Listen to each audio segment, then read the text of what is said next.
Vai lá, Leãozinho. Vou lá. Não perde tempo, não. Aproveita que tá quentinho, você já vai comer agora, quente mesmo. Tá delicioso.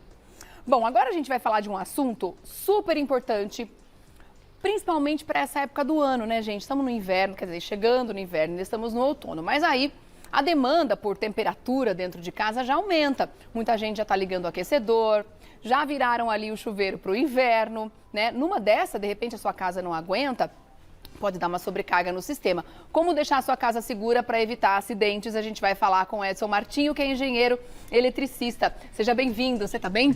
Estou bem, graças a Deus. Obrigada pela presença, viu? Obrigado você pela oportunidade. E acontece mesmo, né? Aliás, uma das defesas que acho que a casa tem é desligar disjuntor quando a gente sobrecarrega, né? Pois é. Já aconteceu várias vezes na minha casa, da gente estar lá, de repente tem 2 pessoas no banho, entra a terceira, ligou o chuveiro, pá, todo mundo no escuro, no frio. Legal. Aí tem que ir lá na caixa depois pra ligar. Espera eu acabar o banho pra ligar o seu. Você sabe... Isso acontece por quê? Então, você sabe que isso é excelente, porque o disjuntor está avisando você o seguinte: vocês estão sobrecarregando a instalação elétrica. Vocês estão exagerando. Esse é o disjuntor, ó, esse cara aqui, ele tem a função de dizer para você... a casa exatamente. Da gente. É isso? Ele diz para você o seguinte: quando estiver esquentando demais o fio, ele vai desligar e dizer para você: procura um profissional, avalie a instalação elétrica e reforce sua instalação elétrica. Porque se não tivesse o disjuntor, ele não desarmasse, o que ia acontecer? O fio ia pegar fogo? O fio ia pegar fogo, literalmente. Porque sobrecarrega a temperatura. Exatamente. O fio é feito de cobre, né? E o cobre, ele tem uma determinada temperatura. Só que em volta dele, o PVC suporta menos. Né? 70 graus, mais ou menos, em torno de temperatura. Quando ele esquenta, ele vai esquentando, derrete o isolamento e começa o incêndio. Se tiver numa condição, por exemplo, próximo a um tapete, um carpete, uma cortina, ele inicia um incêndio de grandes proporções, né? Então, o disjuntor tem que estar sempre adimensionado corretamente, de acordo com a seção, né, a bitola dos fios, para que o disjuntor avise para você: você está ultrapassando a capacidade, desliga, vai lá fazer uma reforma. E a gente sabe que existem aí alguns equipamentos que vão usar muito mais energia, né, nessa época. O chuveiro é um deles, a gente vai usar mais secador de cabelo também. Aqueles aquecedores elétricos, tem uns que são 3 resistências diferentes. Aquilo deve puxar uma energia gigantesca. Você tem uma ideia, algum dado que mostre o quanto a mais energia a gente gasta no inverno por residência, uma média? Sim. Hoje no Brasil nós temos uma equiparação entre inverno e verão por conta do ar-condicionado. Mas até um tempo atrás você tinha em torno de 40% a mais de consumo de energia por conta desses equipamentos, né? E é muito comum, quando você pega um chuveiro, por exemplo, que está no verão, você está consumindo 30% da energia dele. Quando você coloca no inverno, você está consumindo 100%, né? O pessoal vai trocando chuveiro por conta de, tá muito frio, vai lá e troca por um hoje mais ou menos 7.000 watts, que é a potência. Esses 7.000 watts dá uma corrente no circuito, para a gente entender rapidamente, né? Em torno de 40 amperes. Então, se o teu disjuntor era de 40 ou de 35, ele vai desligar, porque vai dizer: olha, eu fui dimensionado para 35, você está passando 40, então é aí que acontece as situações de risco. A sobrecarga, né? Exatamente. E é interessante a gente falar sobre esse assunto, porque olha só que preocupante, hein? Registros de acidentes elétricos cresceram no primeiro semestre do ano passado, em 2022, segundo dados aí da Abracopel, que é a Associação Brasileira de Conscientização para os Perigos da Eletricidade. Foram contabilizados 874 incêndios, 853 choques elétricos, totalizando 1.828 acidentes com 686 mortes. Olha que perigo a que a gente está exposto muitas vezes e não sabe. E uma das grandes questões é a manutenção? Sim, sim.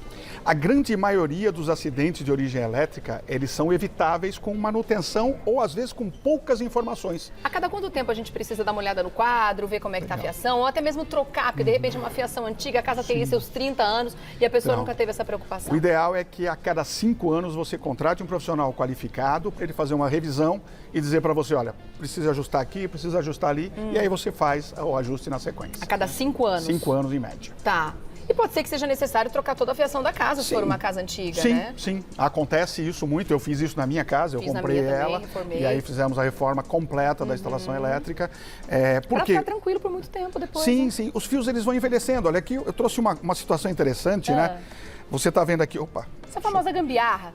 Aqui é uma emenda, né, que foi feita há algum tempo atrás, mas o fita isolante já tá saindo, com o tempo ela vai perdendo essa característica. A cola resseca, né? Exatamente. E aí o que acontece? Os fios, ao derreter, encostam um no outro e aí você tem o curto-circuito. O curto-circuito, ele gera uma intensidade de energia e aí ele potencializa o incêndio. Tá. Né? Então são duas situações, a sobrecarga que ele vai acontecendo aos poucos e o curto-circuito que acontece numa grande intensidade, os dois geram incêndio. E aí, quando a gente fala em gambiarra, tem uma lista tão grande de coisas que se pode fazer na parte elétrica, né? Gambiarra, armengue, como se fala na Bahia, enfim. Olha, quando a gente vê, por exemplo, um fio com essa capacidade, com esse tamanho, como é que chama isso aqui? Isso é bitola, que o pessoal chama. Né? Eu ia falar bitola, nominal, mas com medo de errar. Quando ele é grosso, quando ele é largo, significa que ele puxa muita energia? Não, pelo contrário. Quanto mais grosso ele for, eu vou trazer um aqui vou trazer uma comparação boa aqui, né? De um fio grosso e um fio fino. Quanto mais grosso ele for, mais capacidade de ligar mais equipamentos ele tem. Por isso eu disse, né? Quando você está dimensionado no teu chuveiro, um chuveiro de 40 amperes passando 35, significa que o fio era para 35. O que você tem que fazer? Você tem que trocar o fio e depois o disjuntor para que você possa ter uma segurança. Tá. Né? Então, quanto mais grosso, mais capacidade ele tem. É aí que nós temos que trabalhar. Né? O que o pessoal faz hoje, porque um fio mais grosso é mais caro, né, gente? Sim. Então o pessoal faz o quê? Vamos economizar, vamos comprar um fio fininho, vamos comprar um fio baratinho. Eu quero dar uma dica importante para você que está nos ouvindo. Tome cuidado, porque no mercado hoje tem muitos fios de má qualidade. Eles estão tirando o cobre para poder economizar, mas estão colocando no mercado com uma classificação que você se ilude, acaba comprando achando que você está comprando um fio compatível para aquela instalação. Você está brincando que existe isso também. Até nisso a gente vai ter que se preocupar. 70% dos cabos ensaiados por um parceiro nosso, que é uma entidade chamada Qualifil, estão fora de norma. Que isso? 70%. Isso é triste. Devia ser crime. Porque você está comprando gato por lebre. É crime. Se não é, devia ser, é crime, então. Nós estamos aí, né? Eu faço parte da Bracopel, que você apresentou no começo, junto com a Qualifil, nós estamos buscando no mercado. Inclusive, tem gente sendo presa, fabricantes e distribuidores. Gente. Mas é o Brasil, né? Nós temos aí uma quantidade muito grande. Tem que tomar um cuidado muito grande aí com produtos de má qualidade, né? Importante, até porque de repente você contrata um eletricista que não está bem intencionado nessa área, ou então ele mesmo está sendo enganado na hora da compra. É bom você olhar de perto sabendo dessa informação. Você lembra que eu falei para você que eletricidade, às vezes, com algumas informações, essa é uma informação quando você vai no mercado. Para identificar, assim, dá uma olhada nas marcas mais conhecidas e uma diferente, entendeu? Existe um local até que você consegue, é uma associação, se eu puder falar, é qualifil.org.br. Você verifica as marcas que estão lá, você tem garantia. Ali estão as marcas idôneas. Exatamente, você consegue trabalhar com eles ali, né? Muito importante essa informação. Mas voltando ao que você falou... Eu ia perguntar do fio pelo seguinte, porque quando eu vejo, por exemplo, o secador de cabelo tem um fio mais largo. Sim. Uma chapinha tem um fio um pouco mais fino. Aí a gente tem, por exemplo, aqui uma régua em que o cabo também é bem grosso, né? Então, muitas vezes na cabeça do leigo funciona assim, esse equipamento puxa muita energia. Ele tem uma resistência forte e vai gastar mais energia. Então, essa lógica faz sentido. Faz sentido. Que para dentro da parede é outra situação. Então. Exatamente. Na verdade, você ligou o secador, né? Eu vou usar ele aqui como exemplo. Você ligou um secador, ele tem em torno de 1.500, 1.800 watts. Tá. A primeira informação ele tem um pino mais grosso, ou seja, ele foi construído, né? para dizer que é uma tomada de 20 amperes. Aí você chega na sua tomada, né? E não entra. Você faz o quê? Compra esse cara aqui, ó. Esse cara é um perigo, gente. Isso o adaptador de 20 amperes. Exatamente, o maior perigo que existe. Por quê? Eu vou usar uma analogia muito simples. Você tem o rio Tietê e aí você resolve colocar dentro dele o rio Amazonas. O que vai acontecer? Transbordar, certo? Não dá a cidade inteira. O transbordo dentro da eletricidade é aquecimento. Então, além dos fios, você está aquecendo essa conexão aqui, que é mais um ponto. Você tem, de novo, uma cortina, um carpete. Você vai potencializar isso e vira um incêndio. Então, entendi. Nunca isso não deveria nem ser vendido, na verdade. Não Eu não poderia. sei por que existe isso para vender. Na verdade, nem pode, né? Por normalização não pode, mas no Brasil tudo que não pode...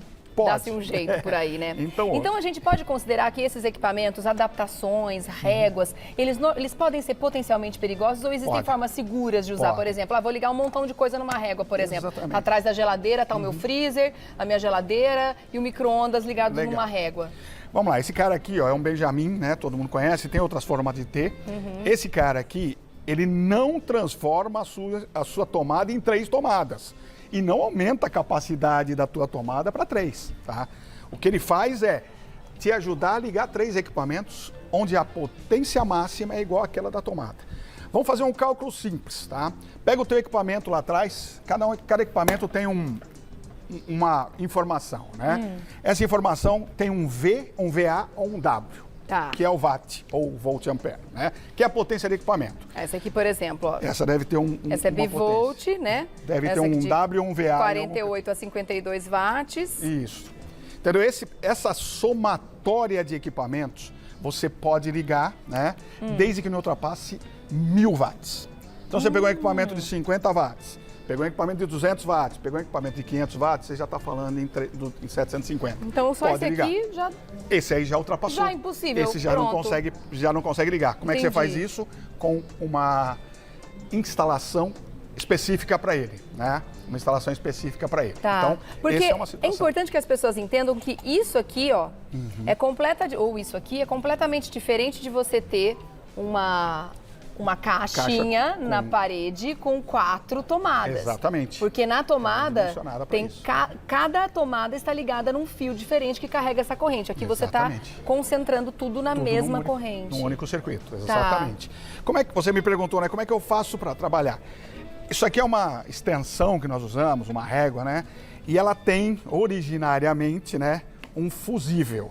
Eu trouxe, né, aqui especificamente para mostrar a maioria das pessoas. Com o fusível original dela, quando você liga e desliga, ele vai atuar como o teu disjuntor, né? Ou seja, ultrapassou a capacidade, colocou 4, 5 equipamentos, ultrapassou a capacidade, ele desliga e queima o fusível.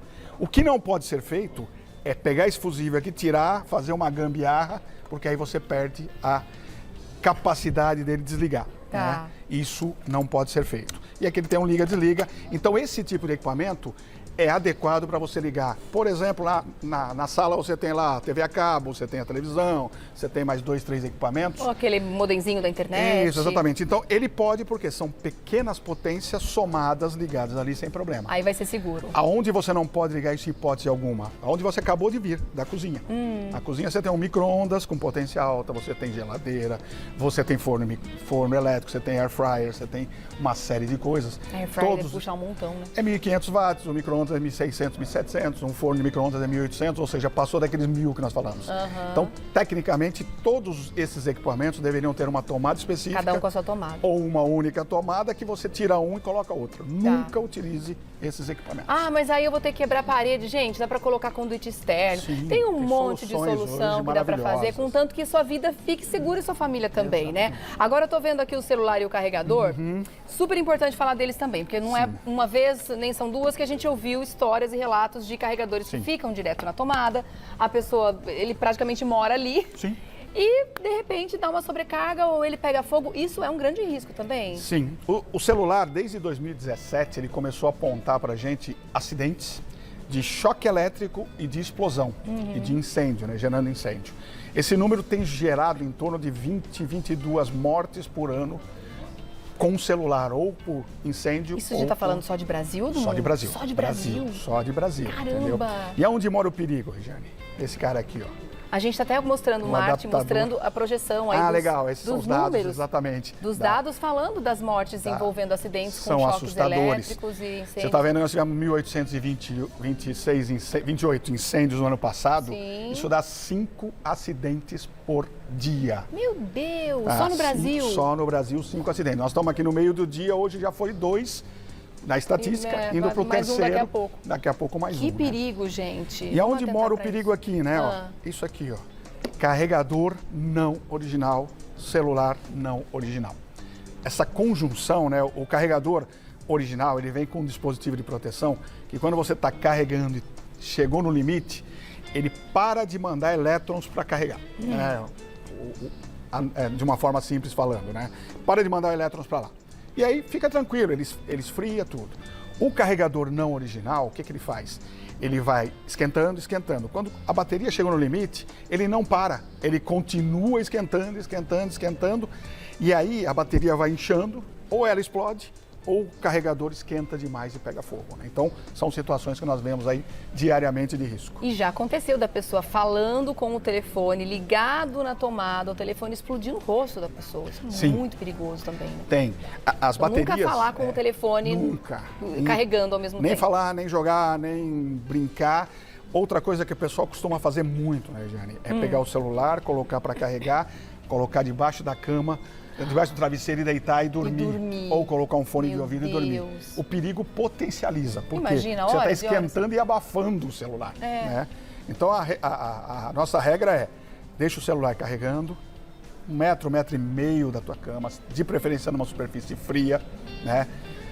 Se você conseguir durante a noite acordar, tira ele do carregador, já viu que atendeu, tira ele do carregador, deixa ele quietinho. Se precisa carregar o celular, deixa ele carregando. Precisa usar, desliga ele da tomada, usa, volta a ligar. Então, essas são as regras. Porque são poucos acidentes, 20, mas são 20 vidas que se foram, né? E pode acontecer até em situações que a gente nem imagina. Esses dias eu coloquei, e não era um carregador original de fato, no carro o carregador começou a sair fumaça. Pois é.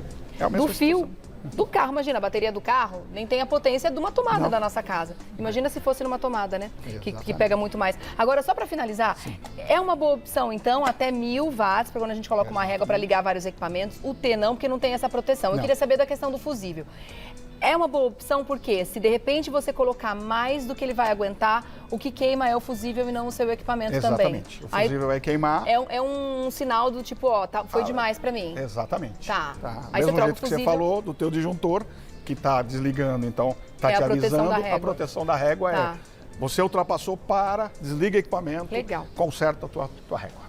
Olha, quanta informação importante nesse papo, hein, gente? Por favor, vamos atentar para isso. Para pensar quanto tempo faz que você não faz aí uma revisão, não chama um eletricista para ver se a sua casa está segura, ou o seu comércio, né? Quantas coisas se perdem, vidas se perdem, né? Como a gente mostrou nos dados aí. Então vamos atentar para isso agora, principalmente nessa época do ano, né?